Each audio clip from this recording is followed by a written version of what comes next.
داواکارم لە خۆی تەبارەک وەتەعالا هەر هەنگاوێکە ناومانەوە هاتوین بۆ مزگەوت هەر هەموویمان بە عیبادەت بۆ بنووسێت و یەک بە 700 و زیاتر پاداشمان بداتەوە لەسەری بەردەوامی لەسەر دینەکەی و لە ڕۆژی قیامەتیش بمان خاتە ژێر سێبەری عەرشی خۆیەوە دواتریش لەگەڵ پێغەمبەران و سدیقین و شوهەدا بمان خاتە بەهەشتی نەبڕاوی خۆیەوە ئامین. میوانانی ماڵی خوای پەروەردگار دەمەوێت لە خزمەتی جەنابتانە بڕۆینە سەر خزمەتی بەکردارکردنی ئاین لە ناو کۆمەڵگایە. ئێمە وەکو موسڵمان کاتێکە هاتوونەتە سەر ئەرز کە خوای پەروەردگار ئەو هەموو پێغەمبەرەی ناردووە بۆ چی ناردوێتی؟ بۆ بەکردارکردنی ئاین ناردوێتەوە تا بۆ شوێنکەوتەیەکی بەکردەوەیی بۆ ئاینی پیرۆزی ئیسلام. ئەگەر سیرکەین پێغەمبەری خوا صلی الله علیه وسلم سەحابەکانی چۆن فێر ئەکرد؟ هەرگیز بە سەحابەکانی نەئەوت بڕۆن هەموو قورئان لەبەرکەن، ئەوێت بچۆ قورئان تەطبیق بکەن، بڕۆن قورئان بکەن بە هەڵس و کەوت لەناو خەڵکە. بۆیە سەیری پێغەمبەرکەین لەگەڵ سەحابەکانی خۆیە بەم شێوازە مامەڵەیە کرد. سەحابەکانە هاتنە خزمەتی پێغەمبەری خوا، ئایەتێکیان وەرئەگرت لەبەریان دەکرد، ئەوجا ئاچوونیان کرد بە کردارە هاتنەوە بۆ ئایەتێکی تر. بۆیە لە سەردەمی پێغەمبەری خوایە قورئان تەطبیقکردن گرنگ بوو، نە قورئان لەبەرکردن. و ئامۆژگاری پێغەمبەری خوای صلی الله علیه وسلم ئەوە بوو کە قورئان لەناو خەڵکە یعنی بچێتە هەموو جومگەکانی خەڵکەوە، بچێتە ناو هەموو خەڵکەوە بە هەموو شێوازێک. بۆیە کاتێکە کەسێکی غەریب بەهاتایەتە ناو مەدینە کە سەیری بکردایەوە یعنی لەشکۆکو شاعیر دەڵێ کاچوویتە ناو مەدینە ئەوکو پێغەمبەرستان وا بوو، هەمووی هەروکو پێغەمبەر بوو، تەسەڕوفاتیان هەڵسوکەوتیان شێوازیان مامەڵەکردنیان هەمووی وەکو پێغەمبەر وە تا کرداریەکەیان بەلاوە مهم بوو تاوەکو لەبەرکردنی قورئان. بۆیە زۆر زەرورە ئێمە بەم شێوازە مامەڵە لەگەڵ دینەکەی خۆمانە بکەین. ئەوجا ئێمە وەکو خۆمان من باسەکەم لەم وڵاتانە ئێمە لەناو خەڵکانێکە ئەژین کە موسڵمان نین. ئەمە ئایەتێکی خوای پەروەردگارەکەین بە بەرنامە بۆ ژیانی خۆمان. خوای تەبارەک وەتەعالا دەفەرمێوە قولوا للناس حسنا. ئەمە لەیرە خوای گەورە نەیفەرمووە ئەو کەسانێک کە وقولوا للمؤمنین یا وقولوا للمسلمین یا وقولوا للمتقین وقولوا للناس حسنا. لەگەڵ خەڵکا جوان تەعامل بکەن، لەگەڵ خەڵکا جوان ڕەفتار بکەن. ئەم خەڵکە کێیە؟ لە خۆت بەولاوە خەڵکە. ئیتر مە مەسیحیە، بوذیە، هندیە، بێدینە، بجوولەکەیە، ینی هەر چیەکی هەیە، هەر چیەکە پەرستێ، دارە پەرستێ، بەردە پەرستێ، هەر چیە پەرستێ، ئەمانە خەڵکن. پێغەمبەری خوا کە هات تەنها خۆی بوو لەسەر ئەرزا موسڵمان بوو، خوای پەروەردگاریە پەرست. بەڵام کاتێک کە ڕۆشتەوە بۆ مەدینە زیاتر لە 114,000 سەحابەی لەگەڵا بوو. بۆیە سیرکەین ئەم حاڵەتانە چین؟ ئەوەیە کە وقولوا للناس حسنا ئێمە بکەین بە کردار لە وڵاتە. ئەبێت جوانترین و باشترین و چاکترین و پاکترین و دوور لە هەموو خیانەت و فێڵ و درۆ دەلەستە و هەموو خراپەیەک مامەڵە بکەین لەگەڵ ئەم خەڵکێکە لە چواردەورمانن. بۆ چونکە ئەمان بە هەڵسوکەوتی ئێمە موسڵمانە بن، ئەمان سەیری هەڵسوکەوتی ئێمە ئەکەن. یان ئەگەر هیچ نەبێ نەشمانتوانی بەو شێوازە بین با مەلامحێکی موسڵمانانەمان پێوە نەبێت و خیانەت و فێڵ و درۆ دەلەسە لەمانە بکەین. چونکە بەڕاستی هەمووی دەبێتە چی؟ هەمووی دەبێتە ئەوەی کە ڕق لە ئیسلام هەڵبگرن. ئێمە خەڵکێک هاتووە لامان خوای گەورە هیدایەتی داوە موسڵمان بووە، لەسەر چی موسڵمان بوو؟ تێ لەسەر هەڵسوکەوتی ڕەفیقەکەم. موسڵمانێکم لەگەڵایە لە زانکۆیە کاتێکە بە یەکەوەین ئەوە نەخۆ ڕەوشتی جوانەوە یەک ساڵە من متابعەیەکەم لەبەر ئەو هاتووم دیراسەی قورئان بکەم، کتێب وشتمان پێداوە، دوای هاتۆ شایەتمانی هێناوە موسڵمان بووە. بۆیە دەبێ ئەمە بکەین بە کردار لە ژیانی ڕۆژانەی خۆمانە. ئەوەش بزانین کە هیچ کردەوەیەکی بچووک بەکەم مەزانە. لە سەردەمەکانی پێشینەی و پێشووترە ئەگە سیرکەین لە ئیمامی نمونەیەک لەسەر ئیمامی ئەبوبەکر و ئیمامی عومەر بێنینەوە، ئیمامی ئەبوبەکر ئەگەر چی خەلیفەی موسڵمانانیش بوو، ئەگەر چی بە سدیق و بە نەرمونیان و بە ینی ئەو هەموو ئەرک و ئەرکەی ئیسلامی لەسەر بوو لە دوای پێغەمبەری خوا صلی الله علیه وسلم، بەڵام کەچی تۆ سەیرەکەی ئەم ئیمامی ئەبوبەکرا کۆمەڵێک کردەوەی پێش بوونی بە خەلیفەی لەبیر نەکردووە. ئافرەتێک هەبوو چاوی کوێر بوو، لە ماڵەوە بوو، با بڵێن پەکەوتە بوو. ئەم ئیمامی ئەبوبەکرە هەموو شەوێک ئەچوو بۆ لای خواردنی بۆ ئەبرد، تەنانەت خورمای بۆ ئەبرد، دەنکی خورماکەشی دەرەکرد، ئەو جای خستە لای پیرەژنەکەەوە، پێداویستی تری چی بوایە جێبەجێ کردووە ڕۆشت. ئەو جار ڕۆژێکیان ئیمامی عومەر بینی یعنی چی ئیمامی ئەبوبەکر هەموو شەوە چێتە ئەم ماڵەوە، خێرە بزانم. دوای ئەو دەرچوو لە شوێنی چووە ماڵەوە تەمەشاکە پیرەژنێکی فەقیرە بۆ خۆی کەوتووە و قاپ و قاجاق و شتەکەشی دیارەوە لە بەردەمیایە. ئەها کردەوە چەند موهیمە، ئەمە کردەوەیە بەڕاستی. بۆیە لدواي وفاتي إمامي عمر هر أو شوي ما أبو إمامي أبو بكر هر أو شوي إمامي أبو بكر وفاتي كر أو بيرجنكي لبير بوش كم شو بيكسبه إمامي عمر شو ولا خرماوشتي بورد وشتكاني بورد كشتكاني خسته بردسي بيداويستكاني كاتي خرماكي خواروتي تور رفيقك مردوه وتی تۆ چوزانی من ئەو نی وتی با ئەو کە ئاهات ناوکی خورماکەشی بۆ دەرەکردم مادام ناوکەکەت دەرەکردۆ تۆ ئەو نیت تۆ کەسێکی تری سەیری ئەم کردەوانەکە خۆ ئەمەی من باسیەکەم نەباسی نوێژە و نەباسی ڕۆژوە و نەباسی هاتن بۆ مزگەوتەوە نەباسی سوجدێ و نەباسی ڕکوع و دینی ئەمە دینێکی کرداریە تەبەسموکە فی الوجه ئەخیکە سەدەقە هەر پێ بکەنە بەدەم خەڵکەوە سەدەقەیە یارمەتیەکی بە سەدەقەیە دینی ئێمە قەتیسی ناکەین لەناو مزگەوتە ئەبێ بە کردداری لەناو خەڵکا بێ بۆیە دینی ئێمە لەگەڵ دراوسەیە جوان ڕەفتارکردن و ڕێزلێگرتنێتی لە مەحکەمە مەوقیفە لەسەر جادا یاسایە بۆیە دەبێ ئاوا بین لەگەڵ برادەرەکانتە خیانەت نەکردنە لەگەڵ ماڵ و منداڵتە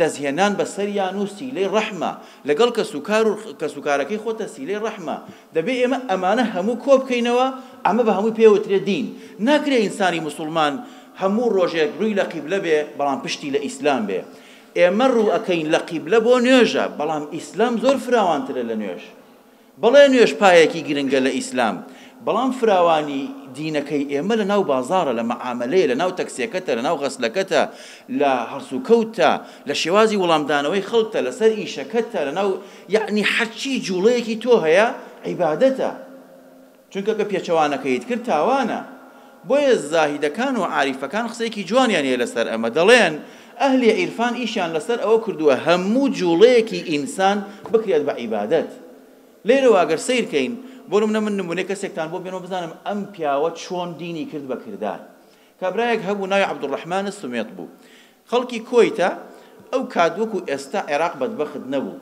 داماو نەبوو خەڵکێ بیویستایە بخوێنێ لە جامعەیەکی باش ئەچوو بۆ عێراقی خوێند بۆی ئەم پیاوە بەڕێزەن ڕووی نەکرد لە ئەوروپا بخوێنێ وەکو ئێستا هەموو بەلێشاو دێن بۆ ئێرە بۆ خوێندن چوو بۆ عێراق لە ساڵی 1976 کاتێکە چوە عێراق لەوێ دکتۆرای دکتۆر با بڵێن دکتۆر بۆ تەبیب بوو بە دکتۆر بەڵام دکتۆرەکەی ئەم جیاواز بوو لەگەڵ خەڵکی تر جیاواز بوو لەگەڵ دکتۆرەکانی ئێستای عێراق بەداخەوە کە من باسی هەمویان ناکەم بەڵام بەداخەوە زۆربەی وایە ئەم پیاوە نەچوو لەگەڵ سەیدەلەیە کارڕێک بکەوێ و دەرمانی ئەکسپایری بۆ ساغ بکاتەوە نەچوو لەگەڵ کۆمپانیایە کارڕێک بکەوێ بزان چ دەرمانێکی ماوەتەوە دەرمانەکانی بۆ ساغ کاتەوە ئەویش سەفەرێکی ئەوروپایە سەفەرێکی وڵاتێکی دەرەوەی وڵاتی بۆ بەبەلاش بۆ بکات نەچوو خیانەت بکە نەچوو چی بکە نەچوو بینای گەورەدا بنا بەناوی خەستەخانە و بەناوی چیەوە بۆ خوێنبژینی خەڵکی بەڕاستی پارەی هەموو کوردستان لە دوو شتا ئەڕوایەکیان خەستەخانەکانە کە بەداخەوە زۆر بە شێوازێکی نایاسایی زۆر بە شێوازێکی خراپ و تا ئێستا ڕێک نەکراوەتەوە ومێ دەکەین ئینشاڵڵا ڕێک بێ لە داهاتووە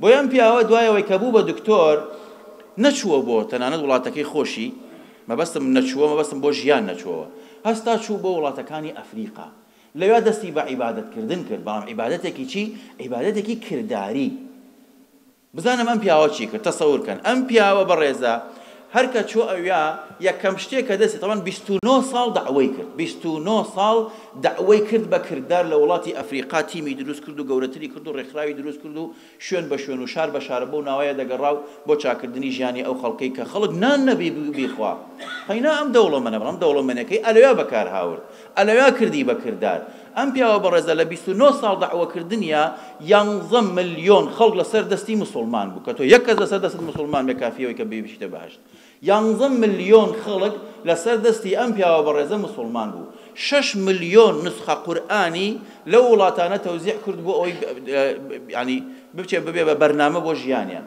لەگەڵ ئەوەشدا هەر بەمانۆشەوە نەوەستا 95,000 تەلەبەی خستە بەر خوێندن هەموو مەسروفێکی لەسەر ئەم پیاوە بەڕێزە و ڕێکخراوەکەی ئەم پیاوە بەڕێزە بوو 95,000 تەلەبە ئەوجا لەگەڵ ئەوەشدا 15,000 هەتیوی بەخێوە کرد ئەوانەی کە هەتیو بوون و بێسەرپەرشتیار بوون 15,000 هەتیوی بەخێوە کرد 860 مەدرسەی دروست کرد بۆ ئەوانەی کە لەو شوێنانەی کەوا مەدرسە نەبوو لەگەڵ ئەوەشدا دیسان هەر نەدەوەستا بەمەشەوە لە 4 دانە زانکۆی گەورەی بۆ دروستکردن لە شارە جاجیەکانە 204 مەرکەزی ئیسلامی بۆ دروستکردن ئەمانە هەموو بە چی ئەمانە هەموو بە کردداری لە ناو خەڵکە 5,700 مزگەوتی بۆ دروستکردن لەگەڵ ئەوەشدا بە بەردەوامی لە ناویانە مایەوە جێی نەهێشتن بەو ڤایرۆسانی لە وڵاتی ئەفریقا هەیە بەداخەوە لە 2013 وەفاتی کرد ئەمە پێوترێ کردار ئێمە بەڕاستی دەبێت شانازی بەو کرداوانەوە بکەین کە خۆمان ئەیکەین. ئێمە جوڵەمان زۆرە، خەڵکی باشمان زۆرە لەم وڵاتانە، خەڵکمان زۆرە دەجوڵێ، خەڵکمان زۆرە خزمەت دەکا. ئەگەر ناتوانی پشتگیری بکەی، ئەگەر ناتوانی سەریخەی، ئەگەر ناتوانی شانازی بە ئیشەکانیەوە بکەی، ئەگەر ناتوانی دەستگرۆیی بکەیت، تکایە تۆمەتی ناڕەواشی مەخەرە پاڵ، ئەمە سەر بە حزبێکەوە، ئەمە سەر بە فڵانە و ئەمە یەکێکی تری لە پشتەوە دەستێکی لە پشتە چۆنە میشە گەوراکە. بابەگیان خواوەی لێکردەوە ویشە گەورانە بکە. تۆگەر ناتوانی سەریخەی بێڕێزیشی بەرامبەر مەکە. لەگەڵ ئەوەشدا برانی بەڕێزم، ئێمە زۆر گرنگە مامەڵەکردنی دینەکەمان ئاوا بکەین بە کردار لە ناوی خەڵکە. هەوڵ بین هەمومان پێکەوە بتوانین خزمەتی یەکتری بکەین. ئەزانین ئێمە هەمومانەوە دەزانین کۆمەڵە پەنابەری زۆر هاتۆتە ئەم وڵاتە، هەموو تازەن، هەموو پێویستیان بە یارمەتیە. سیرکە سەیری پێغەمبەری خواکە، باسی مەشوێن کۆتی پێغەمبەر نین، دەیم قسەی پێغەمبەری خوای صلی الله علیه وسلم دەفەرمێ هەر کەسێک پێداویستی کەسێکی تر جێبەجێ بکە، یارمەتی کەسێک جێبەجێ بکە، باشترە لە یەک مانگ نوێژکردن لە مزگەوتەکەی منە کە مزگەوتی مەدینەیە. یەک نوێژ لە مزگەوتی مەدینە 1000 نوێژە. ڕۆژانەیەوە چەند کەس ڕوبەڕووتان دەبێتەوە بۆ پێویستی بە یارمەتی تۆیە؟ چەند کەس پێویستی بە هاوکاری و یارمەتی تۆیە؟ ئەزانی ئەو کەسەی کە یارمەتی لە تۆ داوا ئاکا پێشتر لە خوا داوای کردووە، بەڵام خوای پەروەردگار تۆی خستۆتە دڵیەوە، هاتۆ لە تۆ داوای پرسیارگینەکەیەکە، دوای پێداویستەکەیەکە. بۆیە هەر کەسێک پرسیاری لێ کردی و یارمەتی پێویست بوو، بزانە خوای پەروەردگار لە ڕێگەی مەلایکەتەکانەوە تۆی خستۆتە دڵی ئەو کەسەوە، هاتۆ بۆ لات تکایە ڕێزی لێ بگرە. ئێمە زۆر پێویستیمان بە ئەوەیە کە ئەمانەی کە لەم وڵاتن بەڕاستی پێویستیان بە یارمەتی و یارمەتیان بدرێت. یان کەسێک کە پێداویستیە و هەژارە داوای یارمەتیە لە تۆ ئەکا، یارمەتی بە چکە خۆی ئەمانەتێکە ناردوێتی بۆ لای تۆ، هەرچی لەدەست دێ بیکە. جاری وایە خۆ تۆ قسەی خەیرەکەی. لە سەردەمەکانی پێشووترە ئیبن قودامەی مەقدسی هەبوو، ئەم پیاوە بەڕێزە ئەمنی قەومی وڵاتی ئیسلامی کەوتو بۆ خەتەریاتەوە، کاتێککە بانگیان کردوتیان لەسەر منبەری مزگەوتەکانەوە بانگیان کرا حەیە عەلە جیهاد و کە ئەمنمان کەوتۆتە خەتەریاتەوە خەریکە یعنی هێرش تێرنە سەرمان، کێ ئەتوانێ یارمەتی موسڵمانان با بێت بۆ مزگەوت. ئیتر هەبوو پارەیە هاورد، هەبوو ئەسپیە هاورد، هەبوو شتریە هاورد، هەبوو بازنەکانیە هاورد، هەبوو کلوان و ئاڵتون و شتەکەیە هاورد، خشت و زێوی هاورد، هەرچی هەبوو ئەیان هاورد بۆ مزگەوت. چکە شەڕکردن بە خۆتان نەزان پارەی دەوێت، ینی پێداویستی دەوێت. بۆیە لەمەیە دوایەوەی کە تەواو بوو بەرەو ماڵە چوونەوە و ئێوارە بوو، ئافرەتێک هادوتی ئەی ئەمیری موسڵمانان، وەڵڵاهی من هیچم نەبوو بیهێنم، هیچ شتێکم نەبوو بیهێنم، هیچ لە ماڵەکەمان نییە، پیاوەکەشم شەهید بووە، هەر ئەوەی شکم بردووە بۆ تۆم هاوردووە، ئەوەشی کە بۆم هاوردووی هەردوو زڵفەکەمە، زڵفی زۆر درێژم هەبووە، بۆم هاوردووی بیکەرە بە پەرچەم بۆ ئەسپەکەت، بۆی ترس بخاتە دڵی بەرامبەرەکانتانەوە، لەوە زیاتری شم نییە. نەگاڵتەی پێکردو نە هیچی پێکردو، زۆر بەڕێزەوە لێی وەرگردو، ئەوەشی ئەو وتی کردی بە پەرچەم بۆ ئەسپەکەی. یەک کوڕی هەبوو تەمەنی لە هەرزەکاریە بوو، لە 14 و 15 ئەوانەیە بوو، بەیانی تحملی نەکرد، بە زڵفەکانیشی نەوەستا، کوڕەکەشی نار لەگەڵ با بڵێن لەگەڵ جێشی سوپای موسڵمانانە بۆ جیهاد. کە ڕۆشتن لە پێشە ابن قودامەی مەقدسی گەنجەکانی کۆ کردەوە، وتی ئەوە ناتوانن بێن بۆ غەزا و جیهاد، بەم شێوازە بە ئێوە غەزا و جیهاد چۆن نەکرێت؟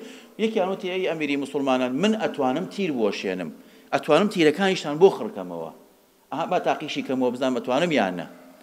لەگەڵ یانە ڕۆی کاتێککە چوونە ناو ساحەی جیهادەوە، بەستم ئام لەقتەیە کە زۆر مهمە بەڕاستی ئینسانە بێت کە دینی بکا بە کردار. دینی ئەمە دینی قسەکردنمان ناوێت، دینی ئەمە دینی کردارە، دینی ئەمە دینی عەمەلی لە ناو خەڵکە. ابن قودامەی مەقدسی دەفەرمێ لە ناو ساحەی جیهادا کەسێک بانگی کردم، یا ئەبا قودامە خەبەر بدە بە دایکم بڵێ کوڕەکەت شەهید بوو لە ساحەی جیهادا. ئەڵێوتم دایکی تۆ لە کوێ بدۆزمە؟ تۆ کوڕی کێ؟ وتی کوڕی ئەو ژنەم کە دوێ کە تەنها دوو زولفەکەی هەبوو دای پێت، بە دایکم بڵێ مژدەت لێبێ کوڕەکەش شەهید بوو، تەنها کوڕەشی هەبوو. ئەوان ئاوا دینداریان نەکرد، خۆیان زولفیان، ماڵیان، منداڵیان، کوڕیان، گەنجیان هەمووی لە پێناو خزمەتکردنی ئیسلاما بوون. ئێستا ئێمە بەداخەوە کۆمەڵە مشەخۆری زۆرمان بەسەر ئیسلامەوە هەیە، مەلامحی دینداری جوان، بەڵام سەیرەکەی بەتاڵ لە ئەخلاقیاتی ئیسلامیە، بەتاڵ لە ئەخلاقیاتی دینداریە. زۆر پێویستە ئێمە ئەو دینداریانەی کەوا دەیکەین، ئەو عیبادەتانەی کەوا دەیکەین، ئەو نوێژانەی کەوا دەیکەین، هەمووی بێ هەست بە کردەوەکانی بکەین. ئین الصەلاة تەنها علی الفحشاء والمنکر. ئەو نوێژانەی کەوا تۆ دەیکەی ئەبێ ڕێگریت لێ بکات لە هەموو خراپەیەک لە هەموو پیسیەک لە هەموو چیەک کە تۆ نوێژەکەت تەسیرت لێ نەکە یعنی مەگەر خوای پەروەردگار خۆی ڕەحممان لێ بکات و خوای گەورە لێمان وەربگرێت بۆیە زەرورە ئێمەی مسڵمان بەم شێوازە مامەڵە لەگەڵ دینەکەی خۆمان بکەین حەزەکەم دوایی ژیانی کەسێک بخوێننەوە بزانم ئەم پیاوە چی کرد کابرایەکە بوو ناوی سەعد بن معاذ بوو لە ناو مەدینەیە تەمەنی 30 ساڵ بوو مسڵمان بوو لە تەمەنی 36 ساڵی وەفاتی کرد واتە ئەم پیاوە چەند ساڵ لە ناو ئیسلاما بوو 6 ساڵ ئەو ڕۆژەی کە وەفاتی کرد پێغەمبەری خوا صلی الله عليه وسلم فەرمووی اهتز عرش الرحمن بموت سعد بن معاذ عرشی خوای پەروەردگار لەرزیەوە بە مردنی سعدی کوڕی معاذ هەموو ئەرز و ئاسمانەکان و هەرچیشی تایە بە هەر حەوت طەبەقەکەی ئاسمانەوە ئەگەر هەمووی کۆکەیتەوە وەکو حەڵقەیەک وایە لە چاو عەرشە فڕی دێتە سەحرایە الرحمن على العرش استوى عرشی خوای پەروەردگار بە مردنی کەسێکی ئاوا لەرزیەوە کە 6 ساڵ لە ناو ئیسلاما بووە معقولە ئێمە 30 ساڵ 40 ساڵ 50 ساڵی تەمەنمان لە ناو ئیسلاما بین تا ئێستاش نەزانی نوێژی مردوو بکەین تا ئێستا نەتوانین بۆ نمونە دەستی کەسێک بگرین هەموو جوڵەیەک و تێکەڵاویەک و گردبوونەوەیەک بۆ سەرخستنی ئیسلام سەرخستنی ڕەوەندی کوردی کەسانێکمان لێ قوتبێتەوە و تێکی دالێت ئەمە کەی پێوترێ دینداری ئەمە کەی پێوترێ خوڕەوشت و ئەخلاقیاتی ئیسلامی بۆیە دەبێ ئێمە مسلمان زۆر زۆر گرنگە دەست بگرین بە کردارکردنی دینەکەمانەوە بە کردارکردنی دین بە چی ئەکرێ بە قسە ناکرێ کاکە ئەمە شتێک نییە بچی لە بازاڕ ڕابیکڕی ئەمە دەبێت لە ژیانی ڕۆژانەی خۆمانە بیکەین بە کردار ئەمە شتێک نییە من بچم وڵا با بچم بای کۆمەڵە بە کردارکردنی دین واتە کردەوەکانمان لە بازاڕ بکەین کردەوە لە ژیانی خۆتە ئەبێ بیکەی بە کردار لەگەڵ هەموو جوڵەیەکی چواردەورتە چەند جوانە خەڵکێک لەم وڵاتانە بەهۆی ئێمە مسلمان بێ بەهۆی هەڵسوکەوتی ئێمەوە دیندار بێ یان بیش نەبێ ئەمین بێ بەهۆی هەڵسوکەوتەکانی ئێمەوە چەند جوانە مسلمان تخوا من یەک پرسیار لە ئێوەکەم کەتا ئەچی سەیارەیەکە کڕی حەزەکەی لە کەی بکڕی بە دڵنیایی و حەز ناکەی لە مسلمانی بکڕی کاتێکە چی شتێک لە بازار ڕاکری حەزەکەی لە کەی بکڕی بە دڵنیایی و حەز ناکەی لە مسلمانی بکڕی کاتێکە چیتە سەر شوێنێک بۆ نمونە حەز ئەمە حەقیقەتێکە ئەمە واقعێکی تاڵە ئێمە تێکەوتوین بۆ مسلمان بەم شێوازەی لێ مزگەوتەکانمان هەموو پڕن بەڵام کردەوەکانمان لە ناو خەڵکا کەمن بۆیە دەستگردن بە کردەوەکان سەرکەوتن و جوانکردنی ئاینی پیرۆزی ئیسلامە دەبێت بەم شێوازە بین لەگەڵ دینەکەمانە مامەڵەی لەگەڵا بکەین و بۆی بتوانین باشترین و چاکترین و جوانترین دینداری ببەخشین بە خەڵکی ئێمە بە دەوڵەمەنی بێ بە فەقیری بێ بە هەبووی بێ بە خێزانەوە بێ یا بە بێخێزان بێ بە هەر نوعێک تۆ بژیت هەر دەمری لە هەر ئاستێکیانابی هەر دەمری کەسێک هەر هەیە بشارێتەوە بەڵام ئازا بۆ ئەو کەسەی کاتێکە ئاچێتە حوزوری خوای تەبارەک وتەعالا شانازی پێوە بکە بڵێ خوایە من لەبەر خاتری تۆ لە دنیایە شوێنکەوتەی دینەکەی تۆ بووم دینەکەی تۆم کرد بە کردار چونکە خوای گەورە ئەفەرمێ وما كان ربك نسيا خوا هیچ کردەوەیەکی تۆی لەبیر ناچێ هەر چیەک ئەکەی لەبیری ناچێ بە شەوەیکەی بە تاریکیەکەی لە ناو خەڵکا ئەیکەی هەر چۆنێک تۆ کردەوەکانت ئەکەی لە ناو خەڵکا لەبیری ناچێت ڕەحمەتی خواتان لێبێ کردەوە تەنها بە نوێژکردن لی تێمەگەن کردەوە هەرچی جوڵەی تۆ هەیە لە دەرەوە من نازانم تۆ چیەکەی بەڵام هەرچی جوڵەیەک تێ سەلام لە خەڵکەکەی ڕێز لە خەڵکەگری لە ناو سیارەکە تا ڕێز لە ترافیک لایتێکی سوورەگری لە یارمەتی کەسێک ئەدەی دەستی کەسێک ئەگری هاوکاریەک ئەەکەی پارێک بۆ کەسێک ئەنێری هەرچی پەنهانی و نهێنیت هەیە ئەیکەی لەسەر مسلمانێکت بەسەر یەکەیت ئەمە هەمووی کردەوەی جوانە ئەمە لەسەر ئەمانەت و هەمووی پاداش وەرەگری چونکە غەیری ئەمانەش سزای لەسەرە داواکارم لە خوای تەبارەک وتەعالا وامان لێ بکات پابەند بین بە ئاینی پیرۆزی ئیسلامەوە لەسەری کردەوەکانی زیاتر بین و کردەوەکانی زیاتر بکەین بە کردار لە ژیانی ڕۆژانی خۆمانە وامان لێ بکات کە ئێمە هەمومان بێکەوە شانازی بە مسلمانبوونی خۆمانەوە بکەین شانازی بە کوردبوونی خۆمانەوە بکەین شانازی بەوە بکەین کە ئێمە لەم وڵاتانە یەک دەست بین یەک سەرچاوە بین یەک دڵ بین یەک گیان بین چونکە ئێمە وەکو نوێژکردنمان وەکو ڕوو لە قیبلەمان قورئانمان دینمان بەرنامەمان هەمووی یەکە خوای تەبارەک وتەعالا لەسەر ئەم یەکیەکانە هەمومان کە بەیەک بۆی بتوانین باشترین و جوانترین و پاکترین مسلمان بین لەناو خەڵکا و شانازی بە ئاینی پیرۆزی خۆمانەوە بکەین ئامین ئامین بەڕەحمەتیکە یا ئەرحەم الراحیمین برانی بەڕێزم یەکێکی تر لەو کردارانەی کەوا ئێمە پێویستە بیزانین ئەویش ئەوەی بەڕاستی کردەوەیەکی زۆر هەیە، هیچی تێ ناچێت، هیچ ئەرکێکی نییە، بەڵام پاداشتێکی زۆر زۆری هەیە لای خۆی پەروەردگار. ئەوانەش چین؟ بۆ نمونە یعنی لەسەر ئیشەکەتی، لەسەر ڕێگاکەتی، لە ماڵی، لە ناو سەیارەی بچووکترین مەجالت بۆ دروستە بێ، با زمانت بەردەوام بە زیکری خوا بێ. ئێمە باوەڕمان بە هەموو فەرمودەکانی پێغەمبەری خوا هەیە صحیحەکانی. لە فەرمودەی صحیحی پێغەمبەری خوا صلی الله علیه وسلم بۆمان هاتووە هەر کەسێک هەر زیکرێکی لە دەم دەرەچێ، هەموو کەسێک ماڵێکی لە بەهەشتا هەیە. هەر زیکرێک لە دەمی تۆ دەرەچێ، خۆی تەبارەک وتەعالا لە ناو ماڵەکەتا و لە باخەکەتا نەمامێک یاندارێکت بۆ ئەچێنێت.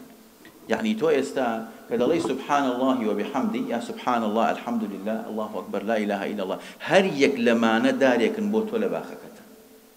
بۆیە زۆر زەرورە ئەمەمان لەبیر نەچێت. تا ئێستا مەسەلەی ئایەت الکورسی زۆر مهمە، ئێمە گرنگیەکی زۆر بە ئایەت الکورسی بدەین لە دوای نوێژەکانمان. پاراستن یعنی لە هەموو حاڵەتێکی تۆیە شەیتانە لێ دوورەخاتەوە. ئەو کاتێک کە لە ماڵ دەرەچێ، ئەو کاتێک دەچیتەوە بۆ ماڵەوە، ئەو کاتێک دوای نوێژەکانتی، ئەو کاتێک کە دەخەویت، ئەو کاتێک کە هەڵەسی، ئەو کاتێک هەموو ئەمانە پێویستی بە خوێندنی ئایەت الکورسی هەیە بۆی تۆ دووربی لە هەموو بەڵاو مصیبەتێک. و بیریشمان نەچێت ئێمە لەم وڵاتە ئەم جۆرە سونەتانە بۆ خۆمان زۆر گرنگە بەکاری بێنین. جاری واتە 8 سەعات لە شوێنێکە ئیشەکە یەک کەس نییە قسەی لەگەڵا بکەیت. ئەمە گەورەترین خەزیێنەیە بۆ ڕۆح، گەورەترین خەزیێنەیە بۆ دڵ، تۆ بتوانی ئیسفادەی لێ بکەیت. هەر یعنی بە بەردەوامی با زمانت پاراوە بێ بەمانەوە بە بزیکرانەوە، دڵنیا بە یعنی یەکەم جارە بێتە خەزیێنێکی گەورە بۆ دڵ و دەرونی خۆت، دواترە بێتە زەخیرێکی گەورە بۆ قیامەتیشت. بۆیە احتیمامدان بە زیکرەکان، احتیمامدان بە ئەو ئیستیغفارە و ئەذکارانەی کەوا هەیە زۆر گرنگە بۆمان. زۆرمان کاتمان هەیە لە وڵاتە لە کاتی ئەوانەی نەکە لە ئۆفیسا ئیشەکەن و مێشکیشیان مەشغوڵە، بەڵام زۆر بەمان ئەوانەمان کەوا لە مەحمەلین یان لە سەیارەین یان لە تەکسین یان لە هەر شوێنێکی تر هەین، با گرنگی بەمە بدەین، چونکە لەگەڵ هەموو یەکێک لەمانە. بۆ نمونە لەگەڵ سڵاواتدان ئەزانی، بۆ نمونە هەر کەسێ سڵاواتێک ئەدا ئەڵێ سەلات و سەلام بۆ پێغەمبەری خوا، اللهم صل على محمد وعلى آل محمد. ئەمەی ئێستا من وتم ڕاستەوخۆ پێغەمبەری خوا ئاگای لێیەتی، ڕاستەوخۆ ئەزانێ ئێستا فڵانی کوڕی فڵان لە فڵانە شوێن لەسەر بینبەرەکە سەلامێکی بۆ نات. لە غەیری جومعەش هەر سەلامێک بۆ پێغەمبەری خوا بنێری، مەلائیکەتی تایبەت هەیە پێی دەگەیەنێ لە غەیری جومعە، بەڵام لە جومعە پێویستی بۆ مەلائیکەتەش نییە. یەکسەر دەڵێ فڵانی کوڕی فڵان ئێستا سەڵاواتێکی بۆ ناردی. بۆیە زۆر گرنگە ئاوا تەعامل لەگەڵ دینەکەمانە بکەین. وڵای ئەم دینە ئێمە زۆر گەورەیە، زۆر پاکە، زۆر جوانە، زۆر شمولیە، دوورە لە هەموو توند و تیژی و تۆقاندن و ترساندن و دوورە لەمانە. بەس ئەبێ وەکو خۆی مامەڵی لەگەڵا بکەین. غولوویتیان نەکەین لە خراپەکاری، غولوویتیان نەکەین لە توندڕەویە وە شرگیریشیتیان نەکەین دینەکەمان لەدەست بین. خۆی تەبارەک وتەعالا وامان لێ بکات، یارمەتی دەرمان بێت بۆی بتوانین عاقبەت خەیر بین و دەست بگرین بە ئاینی پیرۆزی خۆمانەوە.